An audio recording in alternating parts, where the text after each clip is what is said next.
Cold always warns you before it kills you. Bella felt it first in her fingertips, then crawling up her arms like something alive, patient, inevitable. She sat on the snow-covered boulder, 7 months pregnant, watching her breath turn to ghosts in the freezing air. Her husband's car had disappeared 20 minutes ago, just taillights swallowed by distance, then nothing.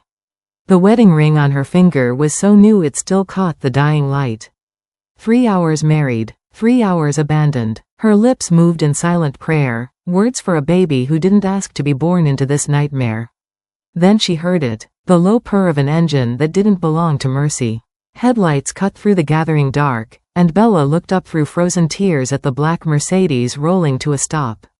The driver's door opened, and a man stepped onto the frozen asphalt, tailored coat, unreadable face, movements that belonged to someone who owned consequences rather than feared them.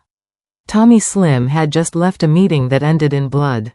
He was driving home to wash it off his hands when he found a pregnant woman sitting alone on the most desolate highway in the state, looking like she'd already accepted death. Everyone expected him to keep driving. He didn't. Tommy Slim could have killed a man in the time it took to process what he was seeing. He'd done it before, precisely, efficiently, the way architects demolish buildings marked for removal. Violence had never been emotion for him. It was function. Identify the problem, eliminate the variable, move forward. But he'd been trying to walk away from that life for 3 years now, building legitimate businesses while his past circled like a patient predator waiting for him to slip. He should have kept driving. Every instinct honed by a decade in Korea's organized crime network screamed that stopping was weakness, that compassion was the crack that let enemies in. But something about the woman sitting in the snow, the protective hand on her swollen belly, the wedding ring that looked hours old, the resignation in her posture that said she'd stopped fighting, made him remember why he'd wanted to leave that world in the first place. "Are you hurt?" His accent was slight, his voice carrying authority that made people answer before they thought. Bella couldn't form words. She could only point down the empty road where her husband had vanished, her whole body shaking from cold and shock and the devastating realization that the man who'd married her that afternoon had left her here to die. Tommy saw everything in that gesture. The kind of cruelty it took to abandon a pregnant woman in sub-zero temperatures. The calculated malice required to drive away and not look back. The specific cowardice of a man who hurt women because he knew they couldn't fight back the way he feared other men could. He'd seen that cruelty before. He'd eliminated it before. But tonight, standing on a frozen highway with a woman who needed protection not revenge, Tommy made a choice that would define everything that followed. "Get in the car," he said, already removing his coat to wrap around her shoulders. "Nobody freezes to death while I'm watching." Bella looked at this stranger, this man with careful eyes and blood she couldn't see but somehow knew was there, and understood with perfect clarity that her husband had no idea what he'd just done.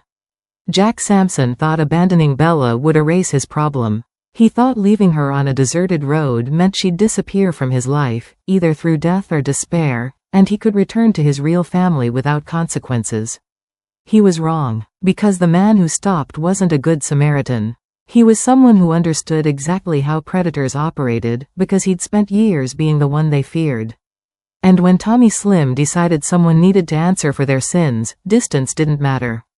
Secrets didn't matter. Time didn't matter. Jack had abandoned Bella 3 hours into their marriage, thinking she was powerless and alone.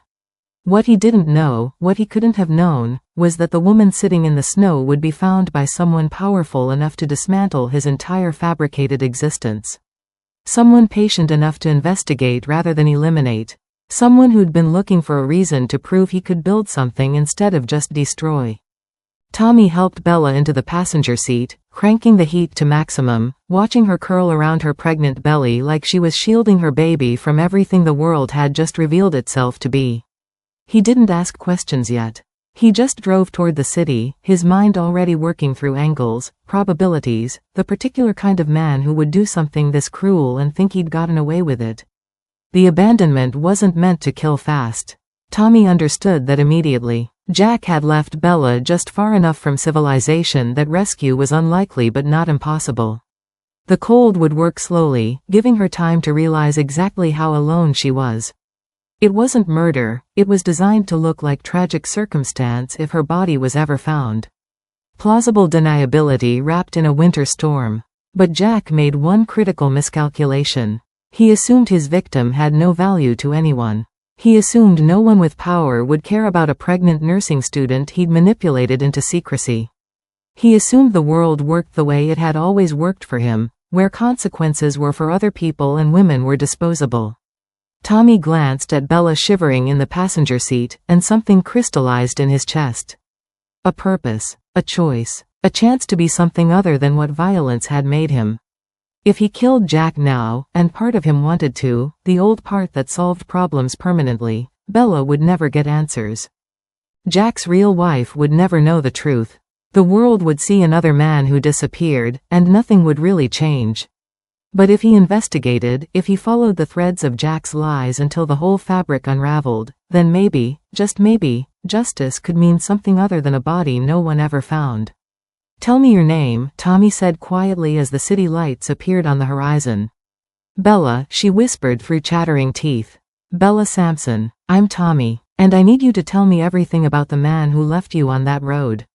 Bella looked at him, this stranger with dangerous eyes who'd stopped when he could have driven past, who'd wrapped her in his coat when he could have looked away, and for the first time since Jack's taillights disappeared, she felt something other than despair. She felt believed. And somewhere in Portland, Jack Sampson was walking back into his real house, kissing his real wife, tucking his real children into bed, completely unaware that the woman he'd left to die was being saved by someone who understood exactly how to dismantle a man who thought he was untouchable. The cold hadn't killed Bella. But what came next would absolutely destroy Jack. Before we continue, if you're invested in Bella's story and want to see justice served, hit that subscribe button and drop a comment telling me what you think Tommy should do next. Your engagement helps this channel grow and brings stories like this to more people who need to hear them. Now, let's dive into it. The private clinic sat in a part of Portland where streetlights knew better than to shine too bright. Tommy carried Bella through the side entrance, past the waiting room that never had patients, into the examination area where Dr. Sarah Kim looked up from her tablet with the practiced indifference of someone who'd learned not to ask questions. "Hypothermia," Tommy said, lowering Bella onto the padded table. "She's 7 months pregnant. Check everything." Sarah's eyes flickered to Bella's blue-tinged lips, the violent shivering, the wedding ring catching fluorescent light, then back to Tommy with an expression that said she'd seen worse but not by much. She grabbed warming blankets and an IV kit while Tommy stepped back into the hallway, his coat still damp from where Bella had clutched it during the drive.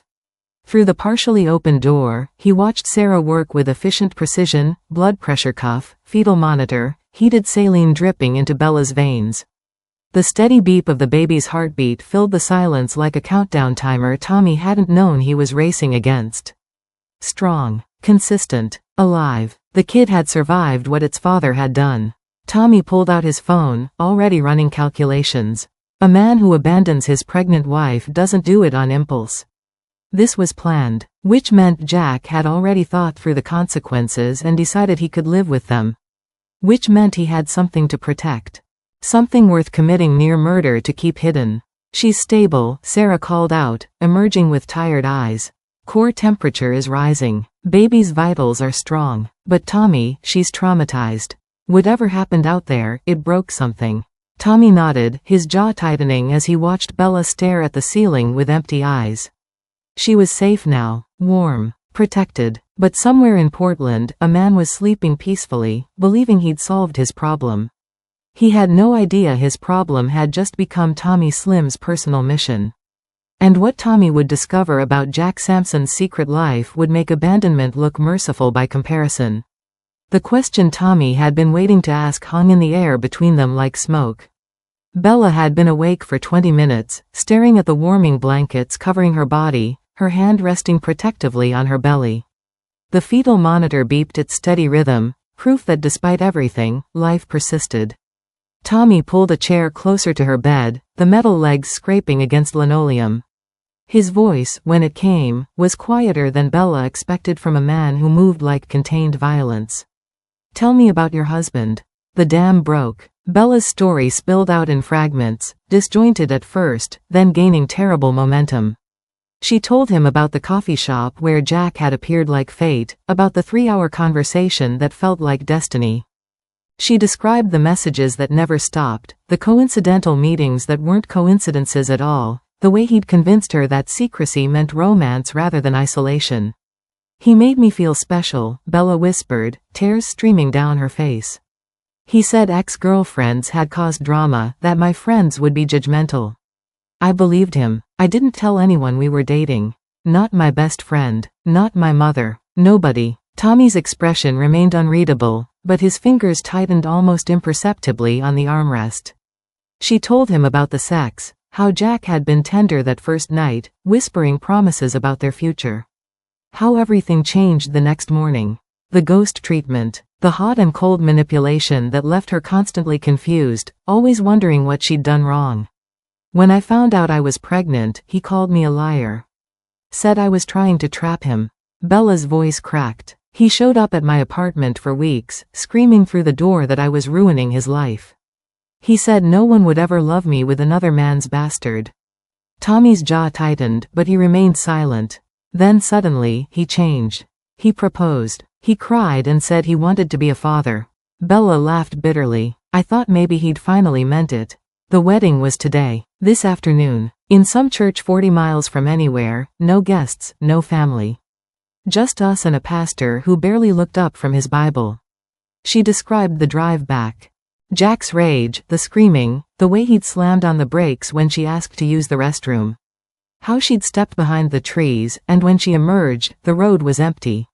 He just left me there, Bella whispered. 3 hours after marrying me, he drove away and left me to freeze. Tommy sat motionless for a long moment, his mind processing every detail with the precision of someone trained to identify patterns, weaknesses, lies.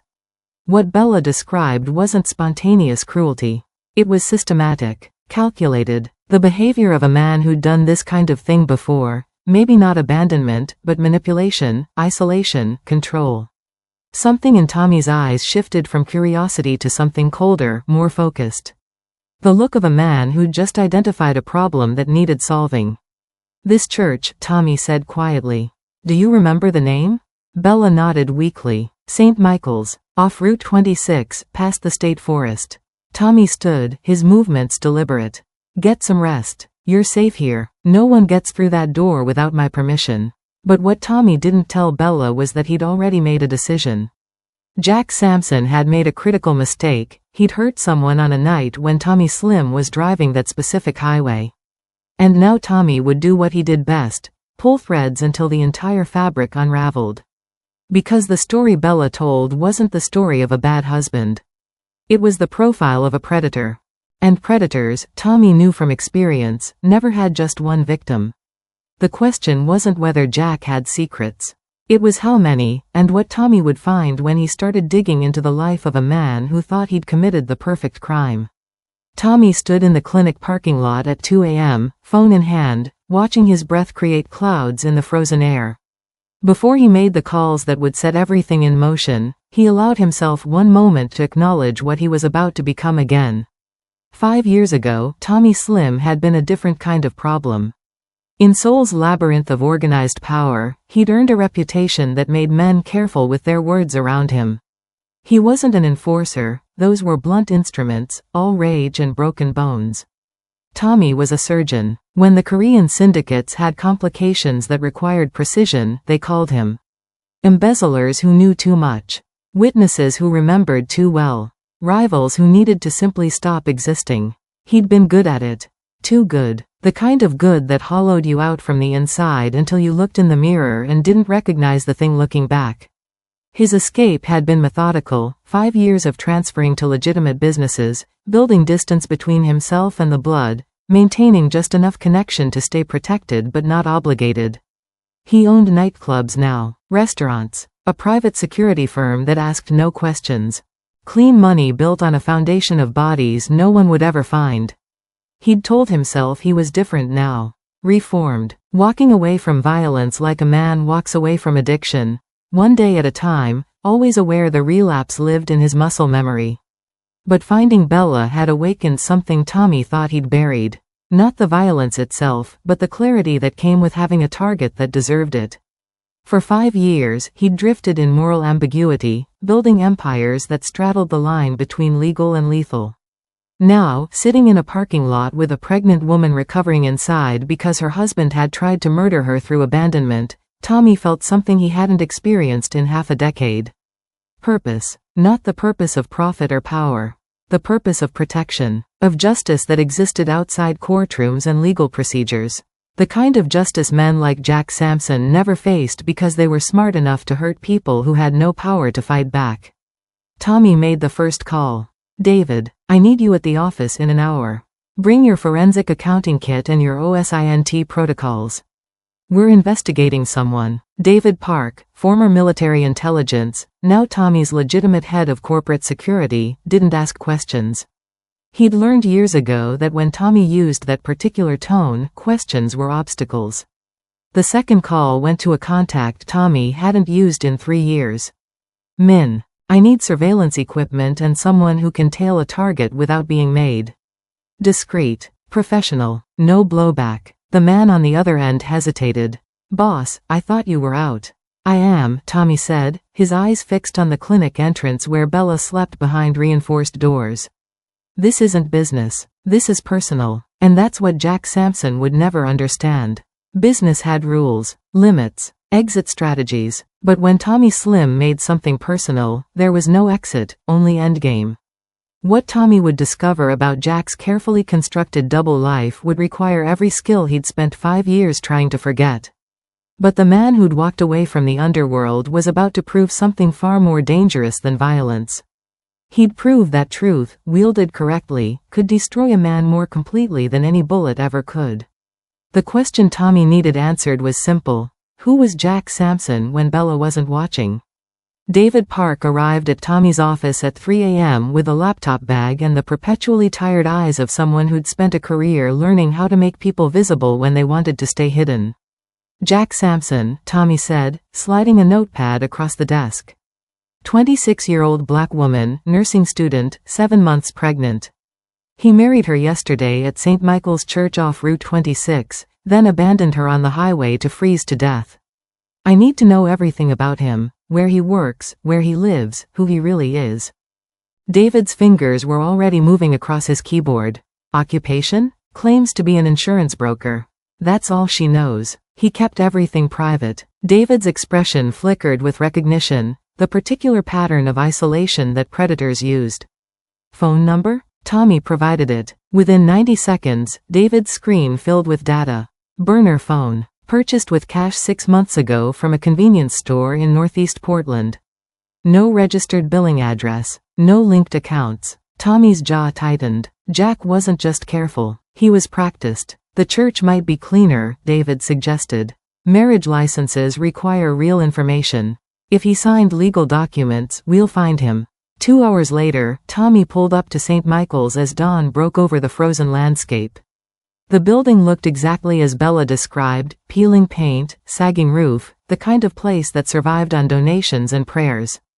Pastor Raymond Mitchell answered the door in a threadbare robe, his weathered face confused by the well-dressed Korean man on his doorstep at 6 a.m. I'm looking for information about a wedding you performed yesterday, Tommy said, his voice carrying the kind of authority that made people cooperative. Jack Sampson and Bella Sampson. The pastor's eyes widened slightly. That was unusual. No guests. The young lady was very pregnant. The gentleman seemed agitated. Did he provide identification? An address? Pastor Mitchell hesitated, then nodded slowly. For the marriage certificate. It's required by law. He gave an address in Northwest Portland.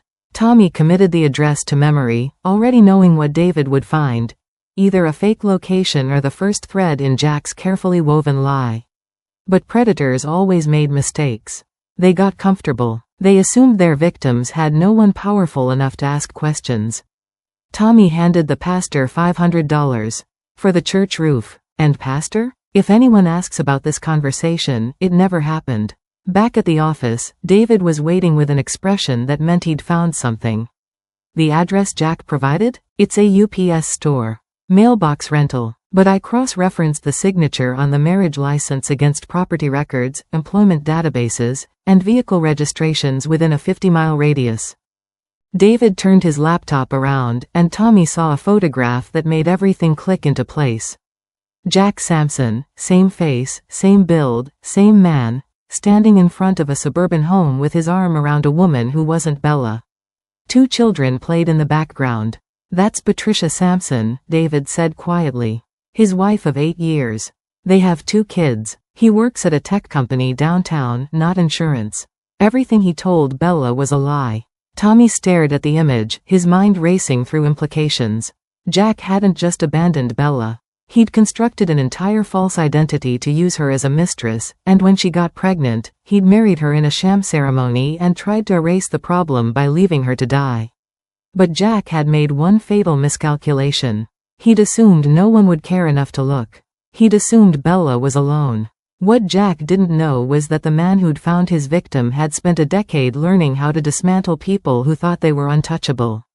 And now Tommy had a name, an address, and a clear picture of exactly who Jack Sampson really was. The only question remaining was what Patricia Sampson would do when she discovered the man she'd been married to for 8 years had just committed bigamy with a pregnant 26-year-old, and then tried to kill her. If you're as shocked as I am by what Tommy just discovered, make sure you're subscribed so you don't miss what happens when Jack's 2 worlds collide. Drop a comment telling me if you think Tommy should tell Patricia immediately or gather more evidence first. Now let's see just how deep Jack's deception goes. The revelation that Jack had a real family should have been the end of the investigation. But something about the photograph bothered Tommy. The way Jack stood in that suburban driveway, the performance of normalcy so perfectly executed it looked rehearsed. David noticed it too. I ran deeper, David said, pulling up multiple screens. Jack's real employment is at Vertex Solutions, a tech consulting firm. But here's where it gets interesting, his work history only goes back 7 years. Before that, nothing. No college records, no previous employment, no digital footprint whatsoever. Tommy leaned forward. Name change? That's what I thought. But there's no legal record of it. It's like Jack Sampson simply materialized 7 years ago with a complete identity, social security number, credit history, employment record, all perfectly constructed but impossibly clean. The room went quiet except for the hum of computer fans. Tommy had seen this before, in his previous life. People who needed to disappear and reappear. Witness protection. Federal informants. Or something darker. The phone he used with Bella, Tommy said. Pull the location data. David's fingers flew across the keyboard. It pinged off towers in 3 distinct zones over the past 9 months. Northwest Portland where Patricia lives. Northeast where Bella's apartment is. And a third location. David paused, his expression darkening. Southeast Portland. Residential area. Different neighborhood entirely. He has a third woman, Tommy said, the words landing like a diagnosis. David pulled up property records for the southeast address. Rented under a different name, Jason Turner. But utility records show overlap in usage patterns with Jack's known movements. Boss, this isn't just a man having an affair. This is someone maintaining multiple complete identities simultaneously. Tommy stood, walking to the window overlooking Portland's awakening streets. Jack Sampson wasn't a husband who made a mistake. He was a predator running a system, compartmentalized lives, burner phones, fake identities, women isolated from each other through manufactured secrecy. Bella wasn't his first victim. She was just the one who got pregnant and became a problem requiring permanent solution. How many? Tommy asked quietly. Based on financial patterns and location data?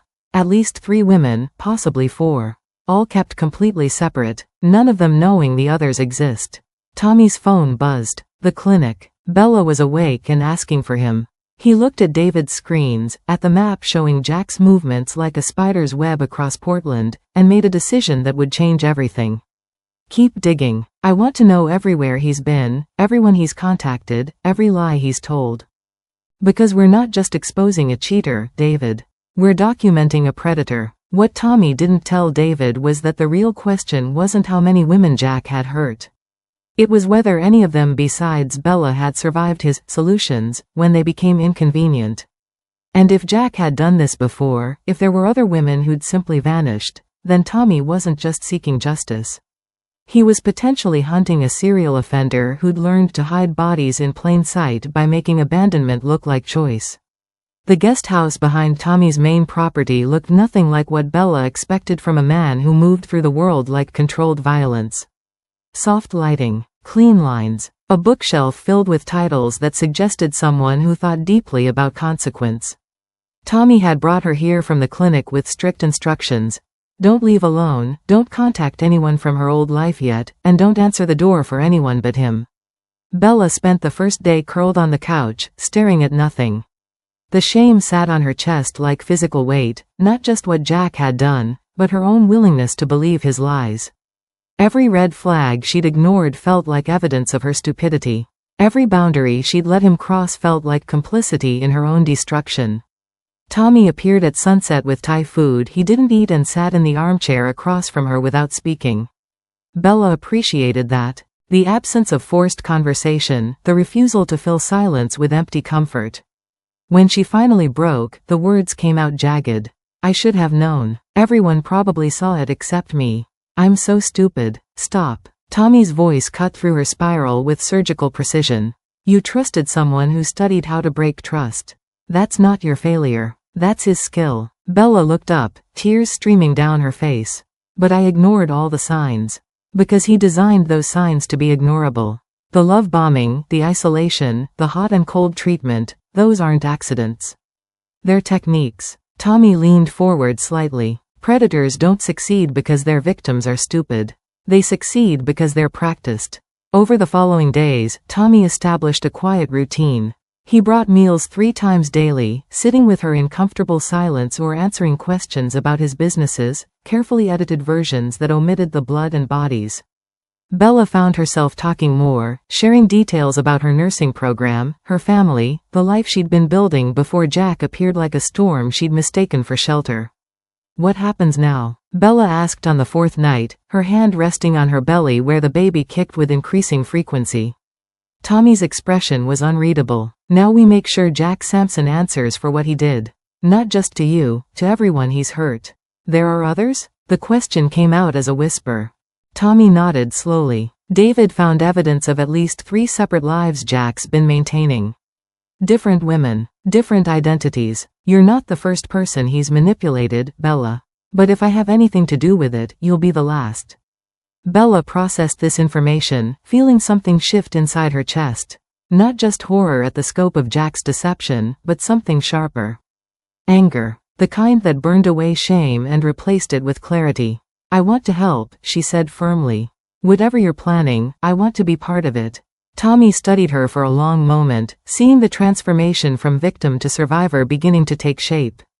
There's something you need to see first. David found Jack's real home. His real wife. His real children. The words hung between them like a guillotine blade. Bella's hand tightened on her belly, understanding flooding through her.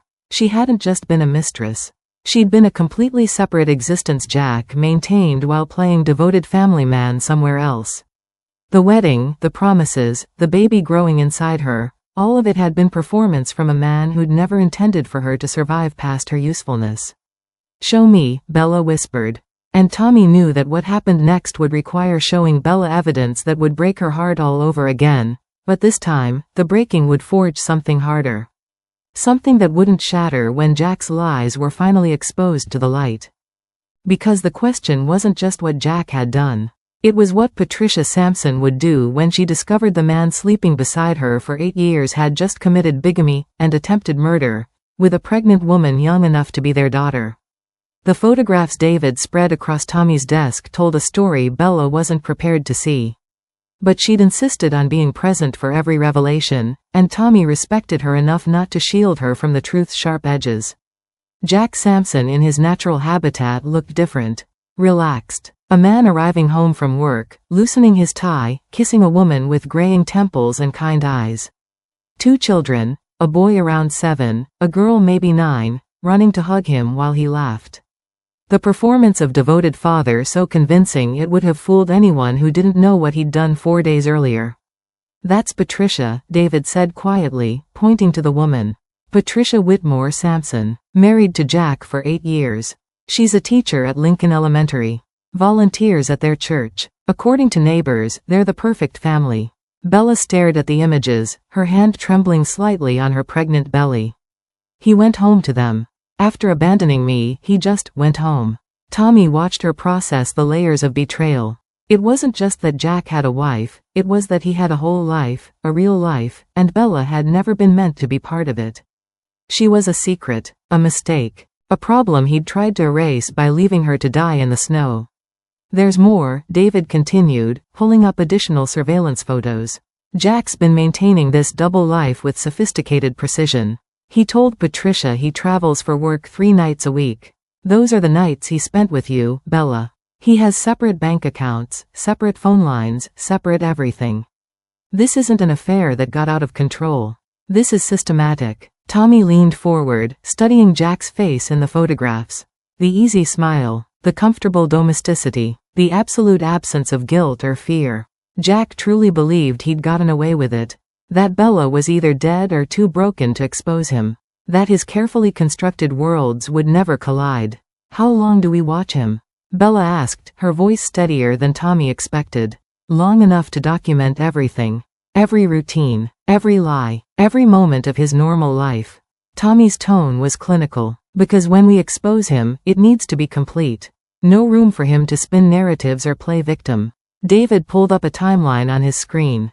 Based on financial records, Jack started preparing the persona he used with Bella about a year ago. Renting the fake office space he claimed was his workplace. Setting up the burner phone. Creating the insurance broker identity. This wasn't spontaneous, he hunted her. Bella's face drained of color. A year? But we only dated for 9 months. He was watching you before that, Tommy said gently. Learning your routine. Studying you. The coffee shop where he, coincidentally, met you? He'd been going there for weeks, timing his visits to yours. This is what predators do, Bella. They prepare. The room fell silent except for the soft hum of David's equipment. Tommy watched Bella absorb the reality that her entire relationship had been premeditated, that she'd never had a choice because Jack had already decided what role she'd play before they'd ever spoken. What about the other women? Bella finally asked. You said there were others. David and Tommy exchanged a look. We're still identifying them, but based on Jack's movement patterns and financial activity, there's at least one more active relationship.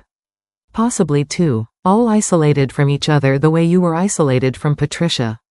Bella stood abruptly, walking to the window overlooking Tommy's property. When she spoke, her voice carried something new, not just hurt, but cold clarity.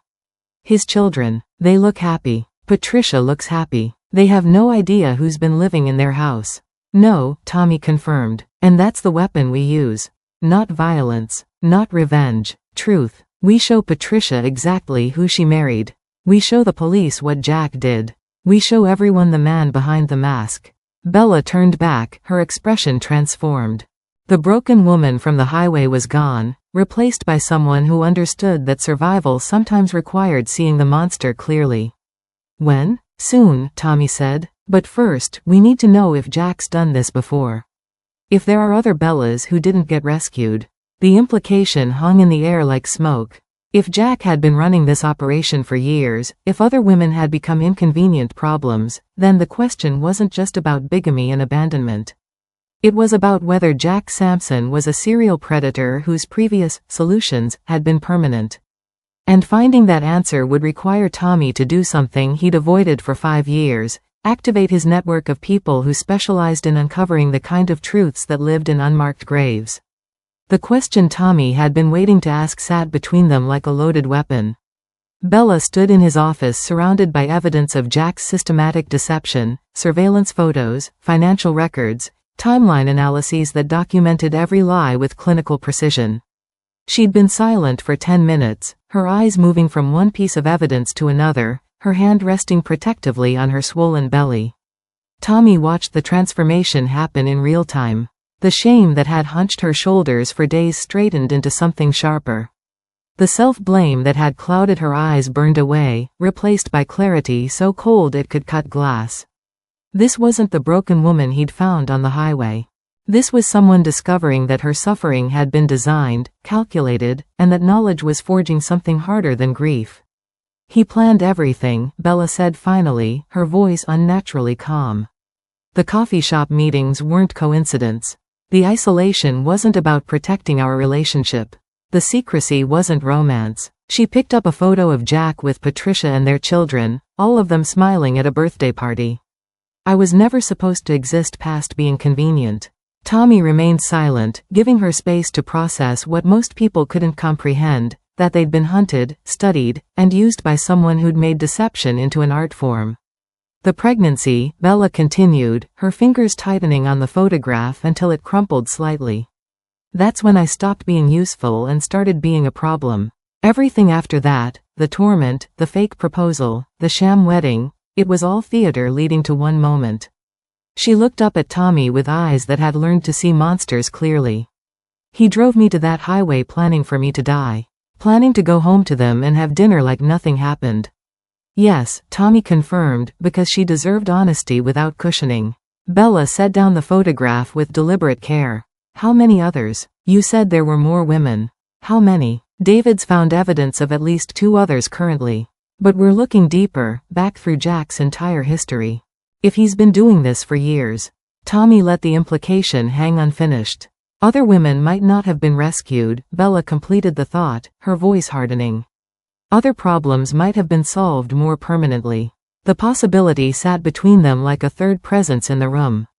Tommy had seen enough violence in his previous life to know that men who solved problems with abandonment in sub-zero temperatures weren't making their first foray into harm. They were escalating from a foundation already built. I need to know something, Bella said, turning to face Tommy directly. When you found me on that highway, why did you stop? Men like you don't stop for strangers. You could have driven past. Should have, probably. Why didn't you? Tommy considered the question, the honest answer more complicated than he wanted to admit. Because I've spent 5 years trying to prove I'm more than what violence made me. Finding you gave me a chance to build something instead of destroy it. To protect instead of eliminate. He paused. And because no one deserves to die alone in the snow because some coward couldn't face consequences. Bella nodded slowly, accepting this. Then I need you to understand something. I'm not broken anymore. I'm not the victim Jack thought he could erase. I'm the woman carrying his child who survived what he did, and I want him to know that. I want everyone to know that. What do you want? Tommy asked, the question he'd been building toward. Justice or revenge? Bella's answer came without hesitation, her voice carrying the weight of someone who'd calculated the cost and accepted it. I want the truth. I want Patricia to know who she's been married to. I want Jack's children to understand their father tried to murder a pregnant woman. I want his employers, his friends, his church, everyone to see exactly what he is. She placed both hands on her belly, where her daughter moved beneath her palms. If you kill him, he becomes a tragedy. If you expose him, he becomes a cautionary tale. Tommy felt something shift in his chest, respect for someone who understood that the cruelest weapon wasn't the gun but the mirror, forcing a predator to see himself reflected in every person who'd ever trusted him. You want to destroy him without touching him, Tommy said. I want to destroy the lie, Bella corrected. Jack Sampson, the good husband. Jack Sampson, the devoted father. Jack Sampson, the man everyone believes in. I want that man to die publicly while he watches.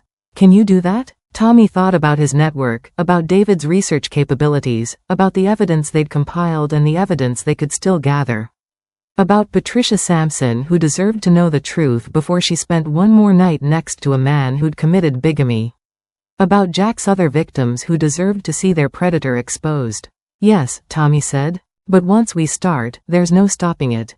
Jack's entire life will collapse. His marriage, his job, his reputation. He'll be arrested, prosecuted, destroyed. Are you prepared for what that means? For what he might do when he realizes we're coming? Bella's smile was cold enough to freeze. He already tried to kill me, Tommy. What else can he take? But I can take everything from him. His perfect family, his respectable life, his freedom, not with violence, with truth.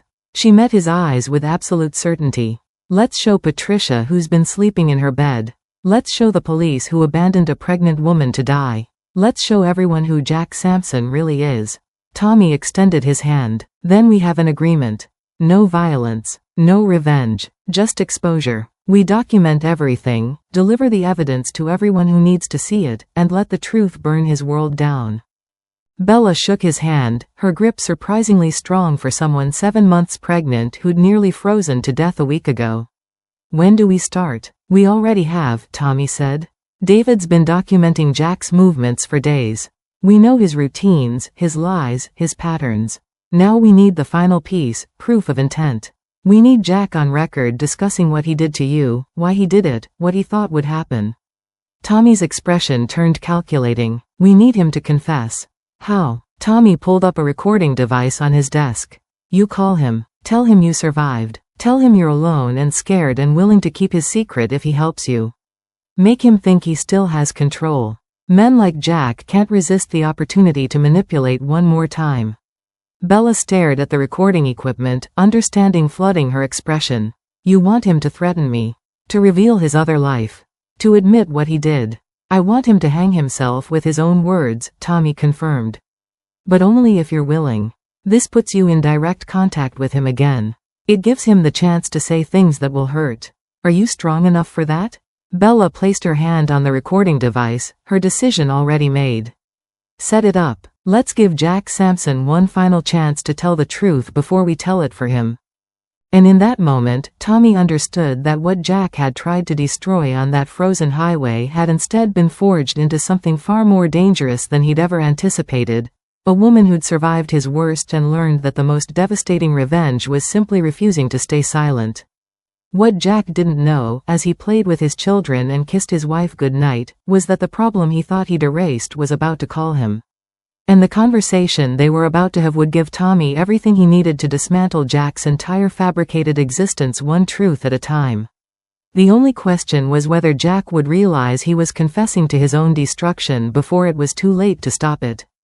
Before we dive into the moment Jack realizes his perfect crime has a witness, hit that subscribe button and comment what you think Jack will say when Bella calls. Will he threaten her? Try to manipulate her again? Your support keeps stories like this coming. Now, let's watch a predator walk into his own trap.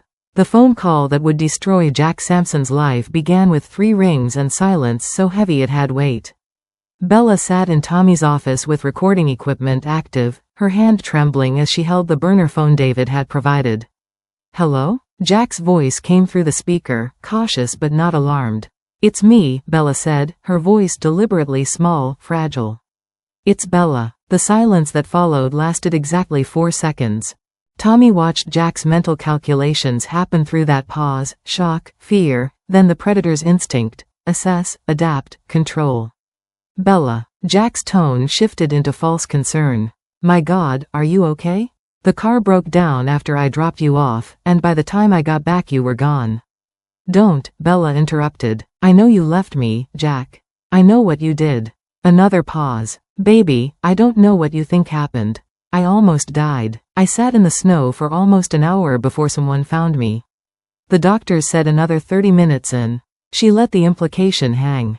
Who found you? Jack asked, revealing everything. Not relief. Just calculation. A stranger. He took me to a hospital. The baby's okay, Jack. Your daughter's okay, despite what you did. Our daughter, Jack corrected automatically, then caught himself. Look, I can explain. I was scared, confused. You have other children, Bella said quietly. The silence was absolute. The silence of a man realizing his worlds had collided. Who told you that? Not denial. Just damage control. Does it matter? I know about Patricia. I know you've been married to her for 8 years. I was never your girlfriend, I was your mistress. And when I got pregnant, you tried to solve the problem by leaving me to freeze. You don't understand. Then explain it, Bella challenged. Explain why you married me knowing you already had a wife. Explain what you thought would happen to me and our baby. Tommy heard it. The moment Jack's mask cracked completely. You want the truth? Fine. You were supposed to disappear, Bella. You were supposed to freeze. You were a mistake that got pregnant, and I gave you a solution that protected everyone. I gave you a choice to get rid of it, but you had to keep it, had to trap me. So yes, I left you on that road. I married you so if your body was found, I could play the grieving husband. Everyone would have believed it. Tommy's fingers tightened. Jack had just confessed to premeditated attempted murder. And Patricia? Bella asked. Patricia knows what I let her know. She doesn't ask questions. And she'll never know about you because dead women don't talk. But I'm not dead, Jack. Silence stretched. When Jack spoke again, threat edged his voice. What do you want? Money? I want you to know something. I survived. Your daughter survived. And tomorrow, everyone you love will know exactly who you are. Your wife. Your children. The police. Everyone. You have no proof. Check your email, Jack. David sent it perfectly timed. They heard Jack's computer chime, his sharp intake of breath as he opened photographs, timeline analyses, medical records, the marriage certificate proving bigamy. You can't do this, Jack whispered. My children, please. You already gave me everything I needed. Goodbye, Jack. She ended the call. Tommy stopped the recording, backed it up. Perfect. He confessed to everything. This recording will destroy him. What happens now? Bella asked. Now we deliver truth to everyone who needs it. Patricia gets evidence tonight. Police get your complaint tomorrow with Jack's confession. By tomorrow, his life is over. And what Jack didn't know was that the woman he'd left to die had just sealed his fate, not with violence, but with his own words. The campaign of truth Tommy orchestrated began at 11 p.m. on a Tuesday night with a package delivered to Patricia Sampson's doorstep. Inside, photographs of Jack marrying Bella at St. Michael's Church, medical records documenting hypothermia and exposure, timeline analyses proving systematic deception, and a single handwritten note that would shatter 8 years of marriage in one sentence. Your husband married someone else 6 days ago. The woman he abandoned 7 months pregnant is alive. These are the photos from his second wedding. Tommy watched from a vehicle parked 3 houses down as Patricia retrieved the package, her bathrobe pulled tight against the cold. He saw her open it under the porch light, watched her face transform from confusion to horror as she flipped through the evidence. The scream that followed was muffled by distance but unmistakable. Lights blazed on throughout the house. Jack appeared in the doorway, reaching for his wife who recoiled like he'd burned her. Tommy drove away before the neighbors started looking. Phase 1 complete. At 6 a.m. Wednesday morning, Detective Sarah Chen arrived at her desk to find a formal complaint filed by Bella Sampson, complete with medical documentation, recorded confession, and evidence of bigamy. Chen, a 15-year veteran who'd seen every variation of domestic violence, read through the file with increasing alarm. By 7 a.m., she'd requested a warrant for Jack Sampson's arrest. At 8 a.m., Jack's employer received an anonymous ethics complaint with sufficient evidence to trigger immediate investigation, photographs proving systematic deception, proof Jack had lied on employment applications about marital status, documentation suggesting potential fraud. By 9 a.m., an anonymous tip reached 3 local news stations about a tech consultant arrested for bigamy and attempted murder. One station bid immediately, recognizing the story's viral potential. Respected family man maintaining secret life with pregnant mistress he tried to kill. Tommy's phone rang at 9:30. David's voice carried satisfaction. Police just arrived at Jack's workplace. He's being escorted out in cuffs. Patricia filed for emergency divorce at 8 a.m. and got a protection order. His accounts are frozen pending criminal investigation. The other women? Tommy asked. Found 2 more. Both agreed to speak with police once they learned Jack's pattern. One had a miscarriage she now realizes wasn't natural. Jack had been pressuring her to handle it, the same way he pressured Bella. Tommy's jaw tightened. Jack's crimes went deeper than abandonment. By noon, Jack Sampson's carefully constructed life had imploded completely. His marriage destroyed. His children removed from his custody. His career terminated. His freedom revoked. All without Tommy throwing a single punch. Because the truth, delivered precisely to everyone who needed to see it, was more destructive than any violence Tommy had ever inflicted in his previous life. But what Tommy didn't anticipate was Jack's final desperate move, and whether a man with nothing left to lose would go quietly into custody or try to eliminate the witness who'd destroyed him. The question Jack should have asked himself wasn't whether Bella would survive the highway, it was who would find her if she did. But by the time that question occurred to him, he was already sitting in a holding cell wearing orange and watching his life disintegrate in real time through jail-monitored news coverage. Tech consultant arrested for bigamy, attempted murder, scrolled across the screen above his head. The reporter stood outside his suburban home where crime scene tape fluttered in the wind. Jack Sampson, 37, allegedly maintained relationships with at least 3 women simultaneously, marrying one while still legally wed to his wife of 8 years. Police say Sampson abandoned his pregnant second wife on a remote highway in sub-zero temperatures after their wedding ceremony, an act prosecutors are calling premeditated attempted murder. Jack watched Patricia's interview through bars, his ex-wife's face composed but destroyed. "I had no idea. 8 years of marriage, 2 children, and I never knew the man sleeping beside me. He told me he traveled for work. I believed him because I had no reason not to." Her voice cracked. "There's a pregnant woman who almost died because I was too trusting to ask questions." The children's faces were blurred in the footage, but Jack could hear his daughter crying in the background. His son asking why Daddy was on TV, why police had come, why they couldn't go home. His employer released a statement. Vertex Solutions has terminated Jack Sampson's employment following revelations of systematic deception and ethical violations. "We are cooperating fully with law enforcement." The church where he'd married Bella issued their own statement, the elderly pastor's face grave. "We were deceived into performing what we now know was an illegal ceremony designed to provide cover for attempted murder. We are horrified and praying for the victim's recovery." But it was the final news segment that broke something in Jack's chest. Footage of Bella leaving the police station, 7 months pregnant, flanked by an attorney and a Korean man whose face the cameras didn't quite catch. The reporter thrust a microphone toward her. "Mrs. Sampson, what would you say to your husband?" Bella looked directly at the camera, and Jack saw something in her eyes he'd never seen during their entire relationship: power. "I survived what you did. Your daughter will survive. And every person you manipulated now knows exactly who you are. That's all I need to say." Jack's cellmate, a veteran of the system, watched the coverage with interest. "Man, you really screwed up. Pregnant wife? Highway in winter? That's cold." He laughed at his own joke. "What were you thinking?" Jack couldn't answer because the truth was too pathetic. He'd thought Bella was powerless. Alone. Disposable. He'd thought leaving her on that highway meant she'd disappear, through death or despair, and his problem would solve itself. He'd never considered that someone might stop, might care, might have the resources and connections to dismantle his entire fabricated existence piece by piece. The arraignment came 72 hours after his arrest.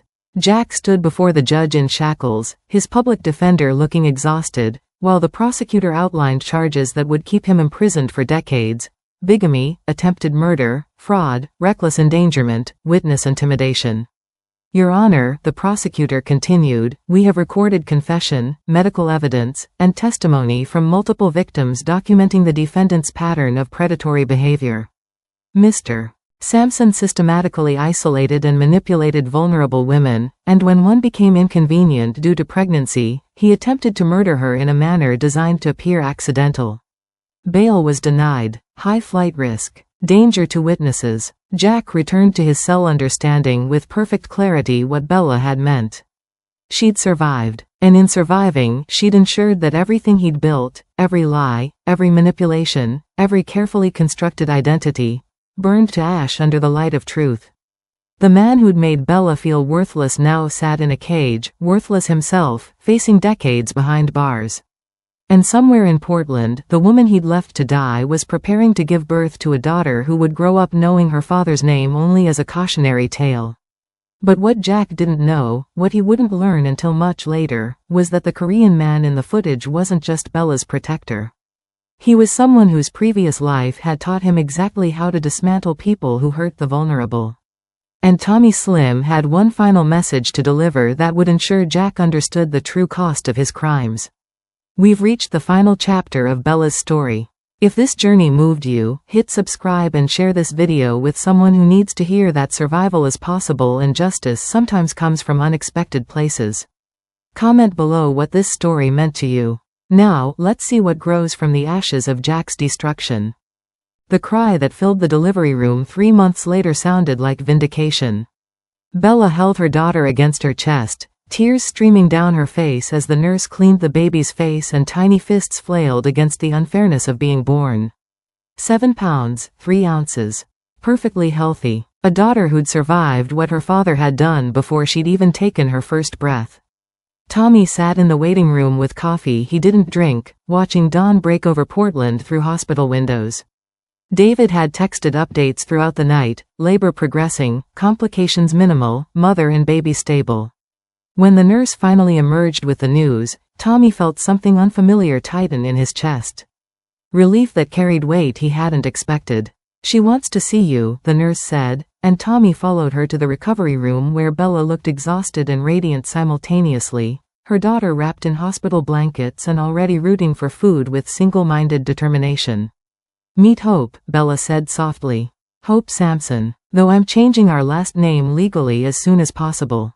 Tommy approached carefully, looking down at the infant who had no idea she'd been born into the aftermath of her father's crimes. "She's perfect. She's a survivor," Bella corrected. "Like her mother." A knock at the door interrupted them. A woman Tommy recognized from surveillance photos stood hesitantly in the doorway. Patricia, Jack's ex-wife, holding flowers and wearing the exhausted expression of someone who'd spent 3 months rebuilding her life from ruins. "I hope this isn't inappropriate," Patricia said quietly. "But I wanted to meet you. To apologize for what he did. I know I didn't know, but I should have questioned." "You're not responsible for his choices," Bella said firmly. "None of us are. Come in. Meet Hope." Tommy watched these two women, both victims of the same predator, lean over the infant who represented both trauma and triumph. They spoke quietly about lawyers, divorce proceedings, therapy for Patricia's children who were learning their father was a monster. "He writes letters," Patricia said eventually. "To me, to you. The prison forwards them. I burn mine unread." "Same," Bella confirmed. "Nothing he says matters anymore. He lost the right to our attention." Tommy's phone buzzed. A message from the prosecutor. Jack had accepted a plea deal. 25 years, eligible for parole in 15. He'd confessed to everything to avoid trial: the stalking, manipulation, bigamy, attempted murder. 2 other women had come forward with similar stories. Jack's pattern went back further than anyone had realized. "It's over," Tommy said, showing them the message. He pled guilty. 25 years. Bella looked down at her daughter, at Hope's tiny fingers wrapped around her thumb. "Good. She'll be 25 when he's eligible for parole. Old enough to decide if she ever wants to know him. Old enough to understand that biology doesn't equal family." Patricia left an hour later with promises to stay in touch, to let their children meet someday when everyone had healed enough. 2 families broken by one man's cruelty, now tentatively rebuilding with honesty as foundation. When the paperwork came for Hope's birth certificate, Bella filled in the required information with Tommy watching. Father: Jack Sampson, incarcerated. Emergency contact: Tommy Slim. "Is that okay?" Bella asked, looking up at him with eyes that had learned to recognize genuine protection. "You've done so much already." "It's more than okay," Tommy said, and meant it. He'd spent 5 years trying to leave violence behind, building legitimate businesses while his past circled like a patient predator. Finding Bella on that highway had given him something he hadn't known he needed: proof that protection could be his legacy instead of destruction. That he could build instead of demolish. That the skills he'd learned in darkness could serve light. As Tommy left the hospital that morning, dawn fully breaking over Portland, he understood what Hope's name really meant. Not just for Bella and her daughter, but for himself. Hope that people could change. Hope that past sins didn't define future choices. Hope that sometimes the right person stops on a frozen highway at exactly the right moment, and everything changes. Jack Sampson sat in a cell awaiting transfer to state prison, his letters unanswered, his children traumatized, his life reduced to consequences he'd thought himself too clever to face. The man who'd tried to make Bella disappear had instead disappeared himself, erased from respectability and freedom by the simple act of truth-telling.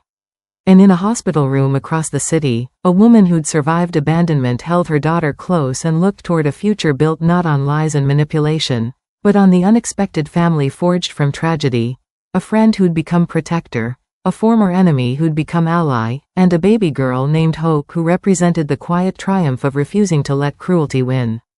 The story that began with a woman freezing on a roadside ended with new life, new family, and the understanding that justice doesn't always come from violence. Sometimes it comes from choosing to survive, to speak truth, and to accept help from unexpected places. Jack had tried to destroy Bella. Instead, he'd given her the chance to discover she was stronger than he'd ever imagined, protected by someone who'd learned that real power wasn't in the gun. It was in choosing who to protect and watching them thrive despite everything meant to break them. Hope Sampson's first sound in the world was a cry. But her second was a contented sigh as she fell asleep in her mother's arms, safe in a room guarded by someone who'd proven that monsters could be defeated not through violence, but through the relentless, devastating power of truth.